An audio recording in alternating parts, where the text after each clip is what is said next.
le chef d'état-major général des armées, SEMGA, général Lassina Doumbia a officiellement donné son accord pour que 50 casques blancs ivoiriens participent à la mission de paix de la Communauté économique des États indépendants de l'Afrique de l'Ouest en Guinée-Bissau. La Communauté économique des États de l'Afrique de l'Ouest, Communauté économique des États indépendants de l'Afrique de l'Ouest, a décidé de l'envoi d'une mission de paix en Guinée-Bissau, pour contribuer à la stabilisation de ce pays. La Côte d'Ivoire contribue à la constitution de la force militaire aux côtés du Ghana, du Nigeria et du Sénégal. C'était au cours d'une cérémonie tenue au Kangalieni ce mardi 17 mai. 55 personnels militaires dont une femme constituent ce détachement médical qui sera déployé en terre bissau-guinéenne. Objectif de la mission en Guinée-Bissau. Sa mission, déployer et armer un hôpital de niveau 2 afin de prodiguer le soutien médical aux 631 soldats qui constituent la mission d'appui à la stabilisation de Guinée-Bissau et éventuellement soutenir les populations locales en matière sanitaire. Son chef est le médecin lieutenant-colonel Feu Ange, radiologue, qui disposera de 8 médecins généralistes et spécialistes ainsi que de 22 infirmiers.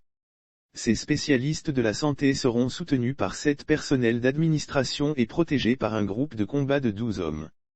Avant leur mission, les casques blancs ivoiriens ont suivi une formation spéciale. La montée en puissance de ces casques blancs a duré 40 jours au cours desquels ils ont renforcé leurs compétences techniques et été formés à la médecine de guerre. Avant le grand saut sur ce théâtre inédit pour les forces armées de Côte d'Ivoire, FACI, ils ont reçu les instructions du général de corps d'armée Lassina Doumbia, qui leur a rappelé le sens de l'engagement auprès de ce pays membre de la Communauté économique des États indépendants de l'Afrique de l'Ouest. Lire aussi armée ivoirienne, 2954 nouvelles recrues présentées au drapeau sur la nature de la mission et la capacité à la remplir. Il a dit toute sa confiance aux hommes, certitude qui repose sur leur formation pointue et sur le critère de professionnalisme qui a présidé à leur sélection. Puis de leur rappeler la bonne réputation qui précède l'expertise médicale militaire ivoirienne dans les instances de la Communauté économique des États indépendants de l'Afrique de l'Ouest, renommée qu'ils auront à cœur de perpétuer sur cet autre théâtre extérieur, en acceptant de confier aux forces armées de Côte d'Ivoire, le poste de chef d'état-major de la force et le volet sanitaire de cette force internationale. La Communauté économique des États indépendants de l'Afrique de l'Ouest nous exprime sa confiance.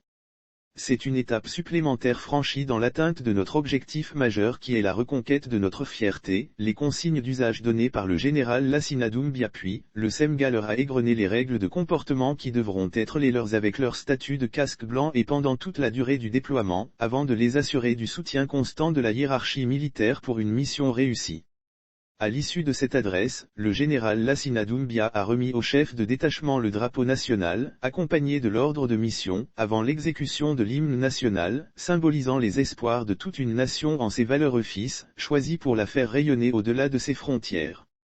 La Côte d'Ivoire est une habituée des missions de ce genre. Les premiers soldats du détachement médical ivoirien fouleront le sol bissau-guinéen le 18 mai, avant d'être rejoints par l'ensemble de la troupe 2 jours plus tard, pour prendre leur quartier sur une emprise de l'hôpital militaire de Bissau.